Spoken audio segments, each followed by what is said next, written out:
students, myself Mahavir Prasad. Welcome to all of you in my biology online class. Students, previous video में हमने रंध्र की संरचना के बारे में स्टडी की थी, रंध्रों के वितरण के बारे में स्टडी की थी, ठीक है, रंध्रों के कार्य के बारे में स्टडी की थी, ठीक है। आज की क्लास में हम स्टडी करेंगे कि रंध्रों के खुलने और बंद होने की क्रियाविधि, ठीक है, रंध्रों के खुलने और बंद होने की क्रियाविधि। तो रंध्रों के खुलने और बंद होने की क्रियाविधि से संबंधित अनेक वैज्ञानिकों के द्वारा कुछ परिकल्पनाएं प्रस्तुत की गई, उन परिकल्पनाओं के बारे में हम आज की क्लास में स्टडी करेंगे। तो इनमें सबसे पहली परिकल्पना है स्टार्च शर्करा परिकल्पना। स्टार्च शर्करा परिकल्पना, रंध्रों के खुलने व बंद होने की क्रियाविधि। रंध्रों के खुलने व बंद होने की क्रियाविधि, ये पढ़ेंगे आज।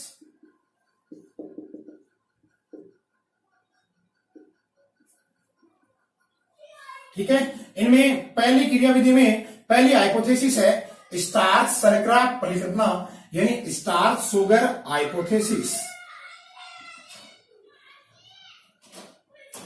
स्टार्च शुगर हाइपोथेसिस,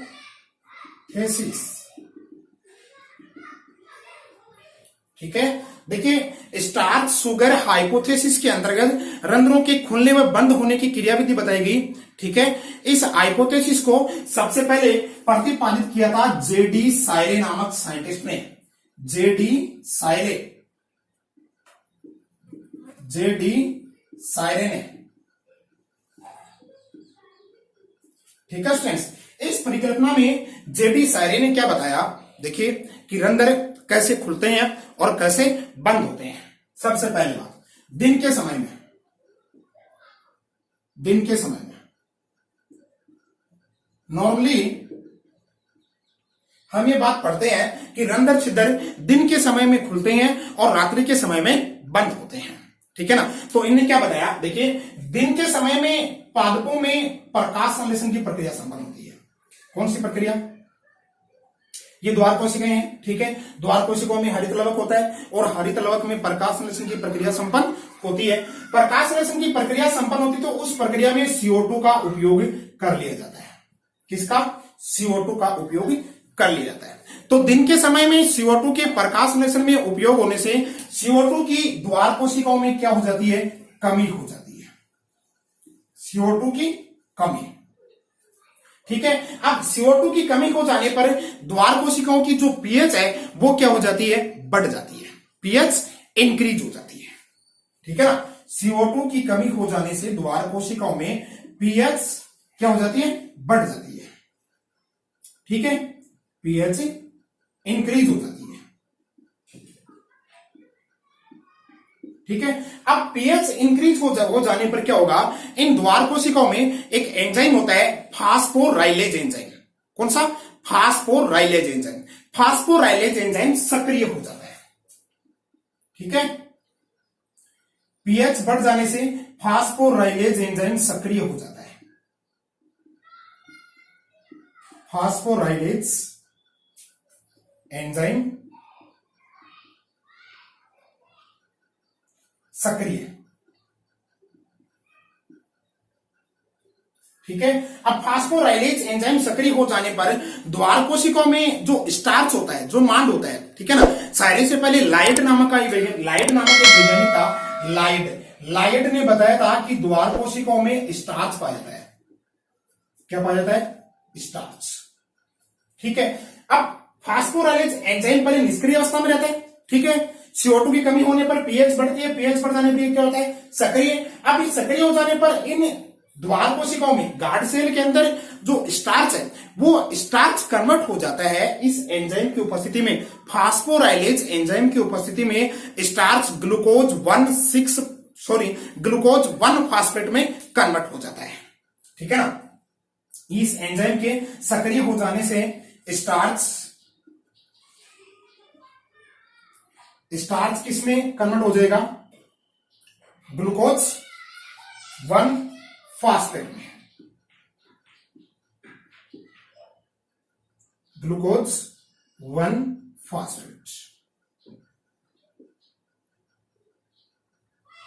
ठीक है, अब ग्लूकोज 1 फास्फेट जो बनता है, ठीक है ना, ग्लूकोज के अंदर कार्बन के 6 परमाणु होते हैं, ठीक है, जिसके 1 नंबर परमाणु पर फास्फेट समूह जुड़ा होता है, ठीक है ना। अब ये ग्लूकोज 1 जो फास्फेट है ये वाटर के अंदर सोल्यूबल होता है, ठीक है। अब वाटर में सोल्यूबल हो जाने से यहां पर वाटर की जो ही देखो, जैसे सहायक कोशिकाओं में वाटर, सहायक कोशिकाओं से वाटर द्वार कोशिकाओं में आ गया, कैसे आएगा कि ग्लूकोज 1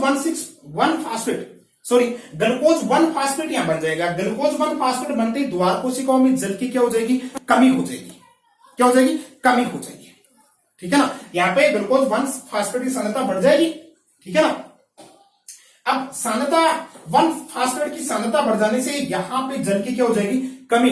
जल की कमी हो जाने से यानी द्वार कोशिकाओं की डीपीडी बढ़ जाती है, द्वार कोशिकाओं की डीपीडी क्या हो जाती है, बढ़ जाती है, डीपीडी इंक्रीज हो जाती है, ठीक है ना। अब द्वार कोशिकाओं की डीपीडी इंक्रीज हो जाती है और सहायक कोशिकाओं की डीपीडी क्या रहती है, डिक्रीज। सहायक कोशिकाओं की डीपीडी कम हो जाती है। और वाटर का फ्लो डीपीडी के अकॉर्डिंग हमने पढ़ा था, ठीक है। अपना जो डीपीडी वाला वीडियो है वो, इसको समझने के लिए आप वो पढ़िए, ठीक है, उस वीडियो को देखिए कि वाटर का जो फ्लो है वो कम डीपीडी से हाई डीपीडी यानी लो डीपीडी से हाई डीपीडी की तरफ होता है। वाटर का फ्लो लो डीपीडी, ठीक है, to high DPD, low DPD to high DPD होता है, ठीक है। डीपीडी क्या है, ठीक है, डिफ्यूजन प्रेशर डेफिसिट। अब सहायक कोशिकाओं की डीपीडी क्या हो जाती है, लो, और द्वार कोशिकाओं की डीपीडी क्या हो जाती है, हाई। अब वाटर हमेशा लो डीपीडी से किधर जाएगा, हाई डीपीडी में। तो लो डीपीडी किसकी है, सहायक कोशिकाओं की, हाई डीपीडी किसकी है, द्वार कोशिकाओं की, ठीक है। इसलिए सहायक कोशिकाओं से जो जल है वो किस में प्रवेश कर जाएगा, द्वार कोशिकाओं में प्रवेश कर जाएगा, ठीक है। डीपीडी इंक्रीज हो जाने से जल सहायक कोशिकाओं से या सबसिडियरी कोशिकाओं से, ठीक है, सबसिडियरी सेल से गार्ड सेल में, ठीक है, एंट्री कर जाएगा।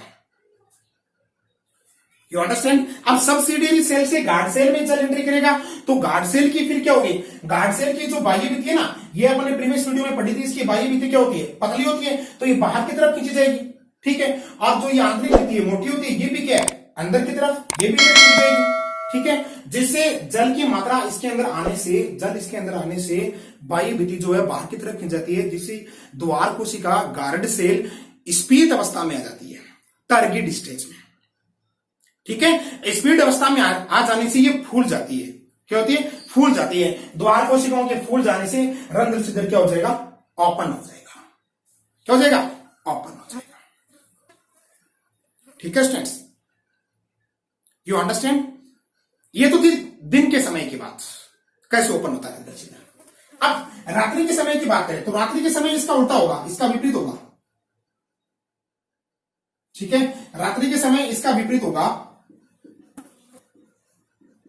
देखिए रात्रि के समय में क्या होगा कि CO2 की मात्रा अधिक होती है, ठीक है, प्रकाश संश्लेषण नहीं होता है, ठीक है। प्रकाश संश्लेषण नहीं होने के कारण CO2 की मात्रा बढ़ जाती है। अब ये CO2 रात्रि के समय में जल के साथ क्रिया करके कार्बोनिक एसिड बना देता है। मतलब द्वार कोशिकाओं में रात्रि के समय CO2 जल के साथ क्रिया करती है और जल के साथ क्रिया करके H2CO3 बना देती है, ठीक है, H2CO3 कार्बोनिक एसिड। अब एसिड बनते ही द्वार कोशिकाओं की गार्ड सेल की पीएच क्या हो जाएगी, कम हो जाएगी, ठीक है। द्वार कोशिकाओं की पीएच क्या हो जाएगी, कम हो जाएगी। द्वार कोशिकाओं की पीएच कम हो जाने पर फास्फोराइलेज एंजाइम क्या हो जाएगा, निष्क्रिय हो जाएगा, ठीक है। फास्फोराइलेज एंजाइम निष्क्रिय हो जाएगा तो स्टार्च है ना वो ग्लूकोज में कन्वर्ट नहीं हो पाएगा, ठीक है। और स्टार्च क्या है, ये ग्लूकोज का ही बहुलक है, ठीक है, पॉलीसेकेराइड है, स्टार्च इज पॉलीसेकेराइड, ठीक है ना। फास्फोराइलेज एंजाइम निष्क्रिय हो जाए,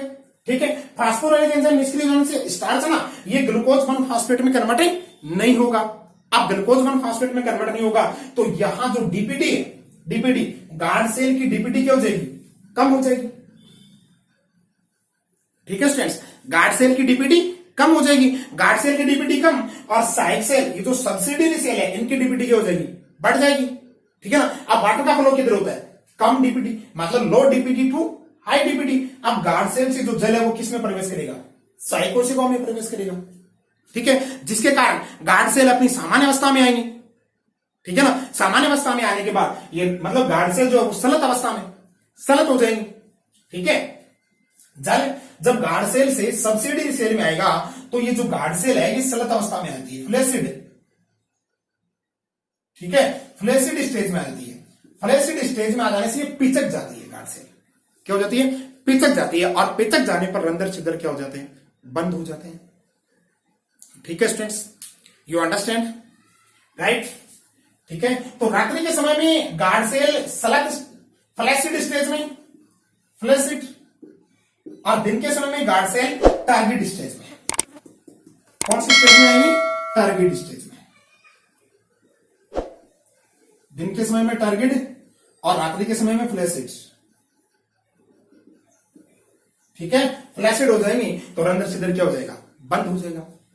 ये थी जेडी सायरे की हाइपोथेसिस, इसको कहते हैं स्टार्च शर्करा परिकल्पना, यानी स्टार्च शुगर हाइपोथेसिस, ठीक है स्टूडेंट्स, ऐसे इन्होंने बताया था, यू अंडरस्टैंड, ठीक है, राइट। तो इनमें मेन बात क्या क्या रखनी है हमने को, मेन बात ये रखनी है कि दिन के समय में डीपीटी क्या होती है, गार्ड सेल की डीपीटी बढ़ जाती है, किसके कारण, ग्लूकोज 1 फास्फेट बन जाने के कारण। और ग्लूकोज 1 फास्फेट किससे बनेगा, स्टार्च से, किसकी उपस्थिति में, फास्फोराइलेज एंजाइम की उपस्थिति में, ठीक है।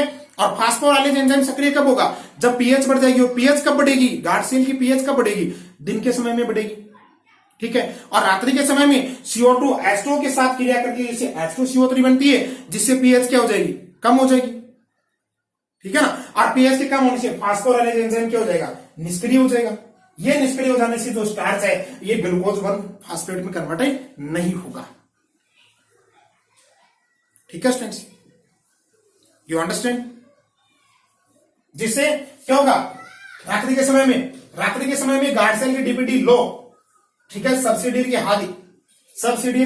हाई, और दिन के समय में गार्ड सेल की डीपीटी हाई और सब्सिडियरी सेल की डीपीटी लो, ठीक है। इस प्रकार जल गार्ड सेल में प्रवेश करता है दिन के समय में, और रात्रि के समय में गार्ड सेल से जल सहायक कोशिकाओं में आ जाता है, प्रवेश करता है। रात्रि के समय में द्वार कोशिकाओं से जल बाहर निकलता है, और दिन के समय में द्वार कोशिकाओं में जल अंदर प्रवेश करता है, ठीक है। तो ये थी स्टार्च शर्करा परिकल्पना, starch sugar hypothesis, you understand. फिर भी कोई प्रॉब्लम हो, ठीक है, तो कमेंट करके बताइएगा, ठीक है स्टूडेंट्स, राइट। अब इसके बाद में नेक्स्ट हाइपोथेसिस है स्टीवार्ड हाइपोथेसिस, स्टीवार्ड परिकल्पना, यानी स्टोमेटल मूवमेंट की सेकंड परिकल्पना।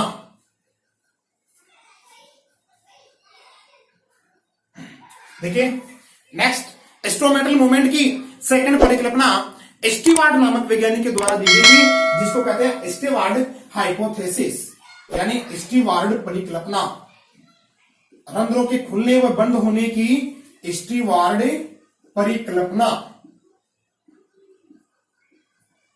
ठीक है, स्टीवार्ड हाइपोथेसिस।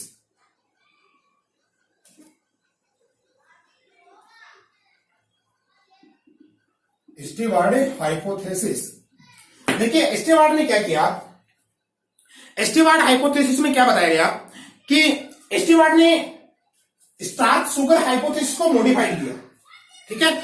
इसको मॉडिफाइड करके इसमें देखो स्टार्च शुगर में क्या बताया गया था शुरू में कि CO2 की मात्रा प्रकाश संश्लेषण में उपयोग में होने के कारण गार्ड सेल में क्या हो जाती है, कम हो जाती है, ठीक है। गार्ड सेल में CO2 की मात्रा कम हो जाने से पीएच क्या हो जाती है, बढ़ जाती है। पीएच बढ़ जाने से फास्फोराइलेज एंजाइम क्या होता है, सक्रिय, जिससे स्टार्च ग्लूकोज 1 फास्फेट में कन्वर्ट हो जाता है।